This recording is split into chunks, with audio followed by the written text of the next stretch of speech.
लोकसभेसाठी कोल्हापूर जिल्ह्यात 7 मे रोजी मतदान होणार आहे। त्यासाठी जिल्ह्यातील 14,000 वर कर्मचाऱ्यांची नियुक्ती करण्यात आली आहे।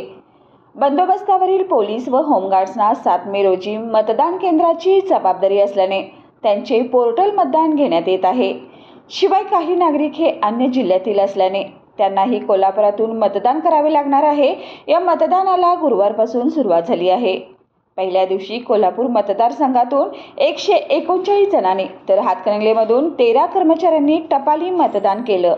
तसेच कोल्हापूर व हातकणंगले या दोन्ही मतदारसंघातून मंगळवारपासून ज्येष्ठ व दिव्यांग यांच्या वोटिंगला सुरुवात झाली आहे। गेल्या 2 दिवसात कोल्हापूर मतदारसंघासाठी 2740 तर हातकणंगले मतदारसंघासाठी 551 नागरिकांनी टपाली मतदानाद्वारे मतदानाचा हक्क बजावला। आज मतदानाचा अखेरचा दिवस असून 100% मतदान होण्याची शक्यता आहे।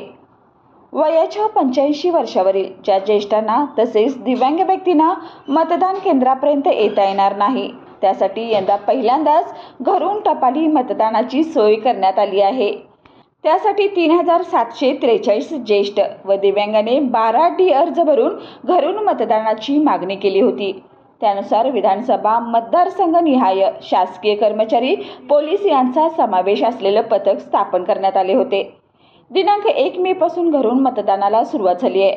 आज मतदानाचा अखेरचा दिवस असून आज 100% मतदान होण्याची शक्यता आहे।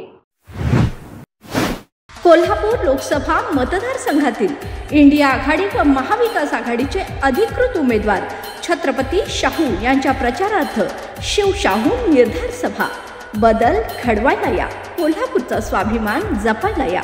आज बुधवार 1 मे 2024 सायंकाळी 5:30 वाजता गांधी मैदान कोल्हापूर छत्रपती शाहू शहाजी हात या चिन्हासमोरील बटन दाबून प्रचंड मतांनी विजयी करा।